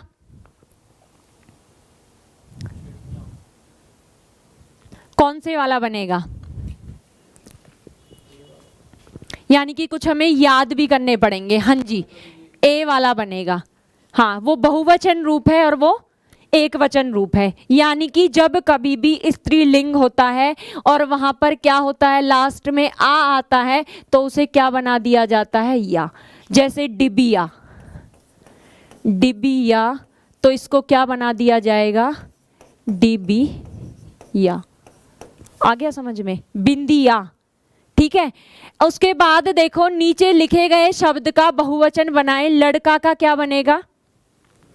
लड़के बनेगा। बात शब्द का बहुवचन बताएं तो क्या बनेगा? बातें बनेगा। लेकिन क्वेश्चन में अब चेंज करके पूछा जाता है बात शब्द जो है वो परसर्ग युक्त है। अब ये परसर्ग क्या होते हैं? परसर्ग होते हैं स्टूडेंट कारक चिन्ह, कारक चिन्ह, ठीक है। अब पूछ लिया जाए कि बात शब्द का बहुवचन रूप क्या होगा, तो क्या होगा स्टूडेंट्स? बातें होगा। लेकिन अगर से पूछ लिया जाए कि जो बात शब्द है वो परसर्ग युक्त है, यानी कि उसमें लिखा हुआ है ने, बच्चों ने बातें बनाई, तो वहां पर क्या बनेगा? जब कभी भी ए आ, ये नोट कर लेना, ऊ और ऊ आता है तो वो ओ में चेंज होता है, ठीक है। और जब कभी भी क्या ई और ई आएगा तो वो यो में चेंज होगा। जैसे मैं आपको बताती हूं, जैसे कविता है, कविता का बहुवचन क्या बनेगा? कविताएं बनेगा, बिल्कुल गुड है, कविताएं बनेगा। लेकिन स्टूडेंट अगर उसने पूछा कि जो कविता शब्द है वो परसर्ग युक्त है, यानी कि उसमें कारक की विभक्ति का प्रयोग किया गया है, तो अब उसका बहुवचन रूप क्या बनेगा? तो अब उसका बहुवचन रूप बनेगा कविताओं। आया समझ में? ये मैं इसलिए बता रही हूँ क्योंकि सबसे ज़्यादा कंफ्यूजिंग साधु का आता है। बहुत से बच्चे कहते हैं मैडम साधु का साधु ही है, और बहुत से बच्चे कहते हैं मैंने तो बुक में क्या पढ़ा है? साधुओं पढ़ा है, डाकू डाकुओं पढ़ा है। माइंड में रहती है ना कंफ्यूजन, तो क्लियर होनी चाहिए।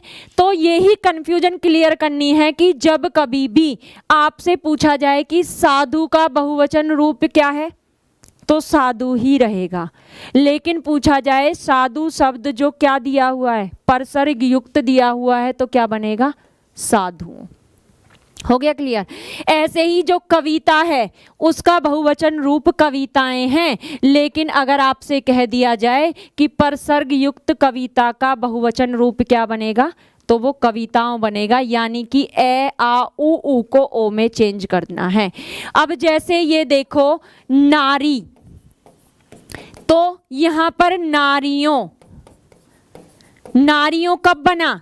जब हमने परसर्ग युक्त प्रयोग किया।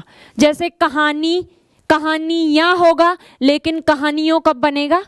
जब परसर्ग युक्त आ गया। यानी कि जब परसर्ग युक्त लिखा आ जाए तो किस में चेंज करना है?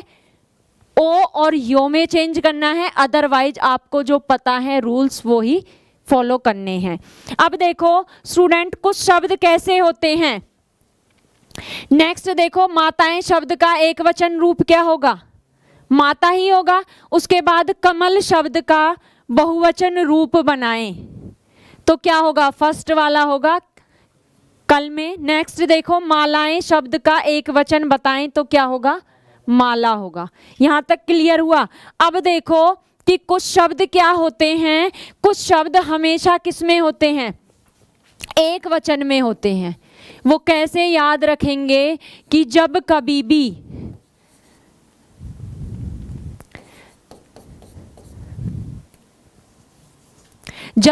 भी आप रिश्ते नाते बताने वाले शब्द होंगे ना स्टूडेंट्स, जब कभी भी रिश्ते नाते बताने वाले कौन से शब्द, केवल पुल्लिंग शब्दों की बात कर रही हूं, ठीक है, वो हमेशा किस में रहते हैं, उनका वचन कभी भी चेंज नहीं होता।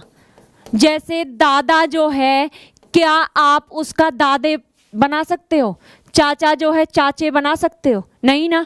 फूफा जो है फूफे बना सकते हो। यानी कि रिश्ते नाते बताने वाले केवल पुल्लिंग शब्द, नानी का नानियों बन सकता है, ठीक है, लेकिन कब बन सकता है, जब परसर्ग की बात होगी। अब देखो, चाचा का चाचा ही रहेगा, दादा का दादा ही रहेगा, भ्राता का भ्राता ही रहेगा, ठीक है। लेकिन आपसे कह दिया जाए कि चाचा जो शब्द है वो परसर्ग युक्त है, अब उसका बहुवचन रूप बनाओ तो चाचाओं बन जाएगा। चाचाओं से कह दो कि घर चले जाए, यही तो कहूंगी, ये थोड़ी नहीं कहूंगी चाचा से कह दो, यानी कि वहां पर जितने भी क्या हैं चाचा हैं उनके लिए मैंने ओ लगाया। चाचाओं से कह दो, और से क्या है, यही तो परसर्ग है, यही तो क्या है, परसर्ग है। आ गया समझ में, ठीक है। लेकिन जब कभी भी आपसे सिंगल रूप में पूछ लिया जाए कि चाचा का वचन क्या रहेगा, चाचा ही रहेगा, दादा का वचन क्या रहेगा, दादा ही रहेगा। ऐसे ही कुछ शब्द हैं, नोट कर लेना, साधु, डाकू, आलू, भालू, ये जो शब्द हैं, हाथी, इनके कभी भी वचन क्या नहीं होंगे, चेंज नहीं होंगे। और ये बहुत ज़्यादा देखने के लिए मिलेंगे, यानी कि ये शब्द ज़्यादातर आपको देखने के लिए मिलेंगे, साधु, डाकू, आलू, भालू, हाथी। याद रखना, इनके वचन कभी भी चेंज नहीं होंगे। साधु का हमेशा क्या रहेगा, साधु ही रहेगा। और लेकिन आपसे पूछ लिया जाए कि परसर्ग युक्त है तो क्या बन जाएगा, साधुओं। लेकिन ऑप्शन में आपको सब जगह आज ही पढ़ के देख लेना, साधु और साधुओं दोनों दिया हुआ है और पूछा नहीं गया कि भाई परसर्ग युक्त है या नहीं है, ठीक है भावना। तो क्या होगा स्टूडेंट्स, तो भी हमारा क्या रहेगा, साधु ही रहेगा। आलू का आलू ही रहेगा, डाकू का डाकू ही रहेगा, भालू का भालू ही रहेगा, हाथी का हाथी ही रहेगा। ये बहुत बार क्या आ चुके हैं, पेपर में आ चुके हैं। नेक्स्ट देखो, कुछ शब्द ऐसे होते हैं जिनके साथ गण, जन, वृंद, लोक लगाकर क्या बनाया जाता है, बहुवचन बनाया जाता है। जैसे देखो, छात्र का आपसे पूछ लिया जाए कि बहुवचन रूप क्या होगा, तो छात्र गण होगा या छात्र जन होगा, ठीक है। जैसे आपसे पूछ लिया जाए नेता का बहुवचन रूप क्या होगा, तो नेता जन होगा, ठीक है। जैसे कृषक का पूछ लिया जाए तो कृषक गण होगा, ठीक है। अध्यापक का पूछ लिया जाए तो अध्यापक वृंद होगा। कुछ भी लगा सकते हैं, जो एक लगा हुआ मिलेगा आपको, कोई भी एक लगा हुआ मिलेगा, आप वो कोई भी क्या कर सकते हो, यूज कर सकते हो। आ गया समझ में। सबसे पहला पॉइंट क्या रखना है कि रिश्ते नाते बताने वाले शब्द हमेशा क्या रहेंगे, पुल्लिंग रहेंगे। उसके बाद साधु, डाकू, आलू, भालू कभी भी चेंज नहीं होंगे। उसके बाद कुछ के साथ गण, जन, वृंद और लोक लगेंगे। उसके बाद नेक्स्ट देखिएगा स्टूडेंट्स कि हमारे पास कुछ शब्द ऐसे हैं जो हमेशा एक वचन में रहते हैं। पहले कराऊंगी बहुवचन वाले, जो बहुवचन में रहते हैं। देखो, हमेशा जो बहुवचन में रहते हैं, जैसे केश, केस गिरा नहीं होता, केस गिरे, और जो गिरे क्या हो गया, बहुवचन, गिरा होता तो एक वचन। ऐसे ही अक्षत, अक्षत फेंके, ठीक है, यानी कि फूल फेंका नहीं होता, फूल फेंके। ऐसे ही हस्ताक्षर किया, नहीं होता, हस्ताक्षर क्या होते हैं, किए होते हैं। उसके बाद देखो नेक्स्ट जो दिया हुआ है, उसके बाद भाग्य, ये याद करने पड़ेंगे, केस बाल के लिए ही आया है, केस। उसके बाद देखो रोम और प्रजा, ये याद करने पड़ेंगे। अब आपको ये वाले याद हो ना हो, लेकिन एक वचन की ट्रिक है, बाकी जो बच गए वो किस में आ जाएंगे, बहुवचन में आएंगे। एक वचन की ट्रिक बताती हूं कि जनता थी, जनता ने एक बहुत बड़ा विद्रोह कर दिया, तो यानी कि जनता जो थी उसने एक बहुत बड़ा क्या कर दिया, विद्रोह कर दिया, तो तभी क्या आ गई, पुलिस आ गई। पुलिस ने अपनी सेना को बुला लिया और सेना ने जनता के ऊपर क्रोध करना शुरू कर दिया। ठीक है, फिर थोड़ी देर में वो क्या हो गई, दयावान हो गई। अब देखो याद करना, जनता थी, या ऐसे भी कर, सबसे पहले है भीड़, भीड़ थी, भीड़ में कौन थी, जनता थी। जनता आउट ऑफ कंट्रोल हो गई, पुलिस को बुलाना पड़ा और पुलिस की सेना आई, सेना ने क्रोध किया, थोड़ी देर बाद दया आने लगी। फिर लोगों के लिए सामग्री मंगाई गई खाने के लिए, क्योंकि सुबह से भूखे बैठे थे अनशन पर, सामान मंगाया गया। उसके बाद दूध घी मंगाया गया, उसके बाद सोना चांदी। अब कैसे याद रखोगे कि जो जनता थी वो कंट्रोल से बाहर हो गई थी, भीड़, पुलिस, सेना, याद रख लेना। उसके बाद जितने भी क्रोध, दया, ये क्या है, भाव है। यानी कि जब भाववाचक संज्ञा होगी तो वो भी क्या होगी, एक वचन होगी, और उसके बाद जब द्रव्यवाचक संज्ञा होगी तो भी वो क्या होगी, एक वचन होगी। हो गया याद। अब बाकी जो बच गए वो क्या रहेंगे, बहुवचन के पार्ट रहेंगे। हो गया याद। इससे ज्यादा इसमें याद करना कुछ नहीं होता। नेक्स्ट एक और बता देती हूं, एक होता है स्टूडेंट अनेक और एक होता है अनेकों। कौन सा सही है, देखो, बाग में अनेकों वृक्ष थे, बाग में अनेक वृक्ष थे। कौन सा सेंटेंस सही है,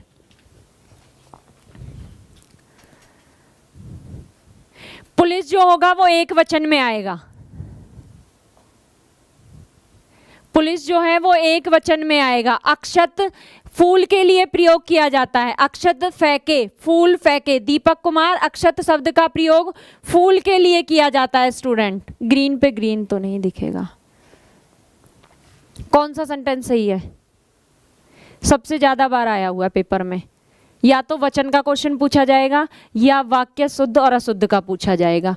अनेकों गलत है, क्योंकि जो एक शब्द है ना ये एक वचन है, और जो अनेकों शब्द है वो क्या है, सॉरी अनेक शब्द जो है वो क्या है, बहुवचन है।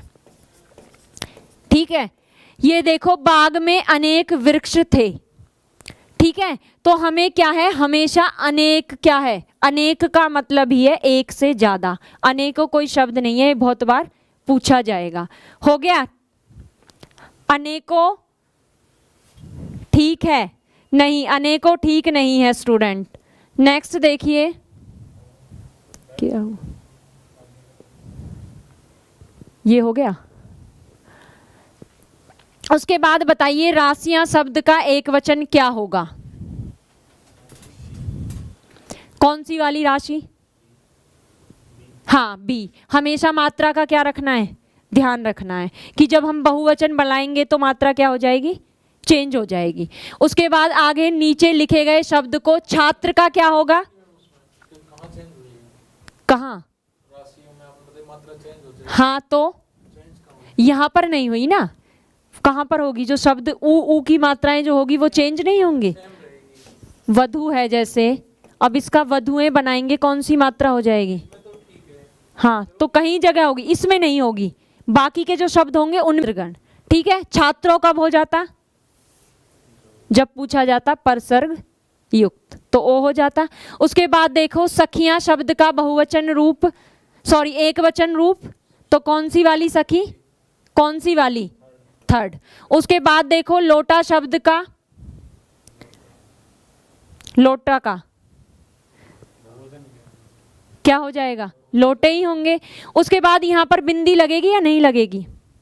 ये भी ध्यान रखना है कि जब क्या होगा, शब्द पुल्लिंग दे रखा होगा ना, तो वहां पर कम क्या लगेगा? क्या लगेगा?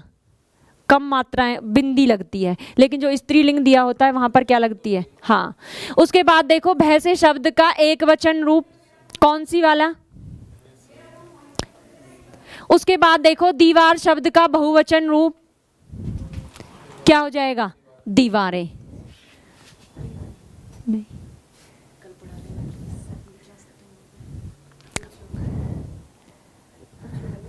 आप पूछ लो। अभी तो रहता है, मतलब बहुत ज़्यादा तो नहीं, फिर भी टॉपिक रहते हैं। 2-3 2 मिनट? नहीं नहीं, 2 मिनट नहीं, थोड़ा ज़्यादा टाइम। अभी वाला खत्म हो गया? हाँ, ये वाला खत्म। आएगा यूट्यूब पे भारती मैडम की क्लास है, वर्ब की प्रैक्टिस कराएंगे। यस, ओके स्टूडेंट्स, अब भारती मैम की यूट्यूब पर क्लास है, तो आप वहाँ पर क्लास एंजॉय करें। हमारी नेक्स्ट क्लास जो होगी वो बहुत ही जल्दी होगी। Okay, bye students. भाई सभी को गुड इवनिंग है, और अभी यूट्यूब पे लूसेंट कोचिंग क्लासेस वाले चैनल पे मैं वर्ब की प्रैक्टिस करा रही हूँ। तो हिंदी की क्लास अभी यहाँ पे ख़त्म, और फिर से दोबारा क्लास लगवाएंगे। लेकिन एक बार मुझे रिपोर्ट दो, मैडम की क्लास कैसी थी, आज कैसा रहा, वर्थ था? अभी ऐसी 1-2 क्लास में मैडम आपका कंप्लीट तैयारी करा देगी, हिंदी की बिल्कुल टेंशन मत लेना, ठीक है? तो अपनी मैडम बहुत मेहनत कर रही है, thank you so much madam, ठीक है? सो जल्दी से एक बार लूसेंट वाले चैनल पे लाइव आ जाओ, मैं वहाँ पे आपको प्रैक्टिस करा रही हूँ वर्ब की। 10-15 क्वेश्चन और रह रहे हैं, तो उससे आपको थोड़ा पता चल जाएगा, ठीक है? चलो बाय, टेक केयर।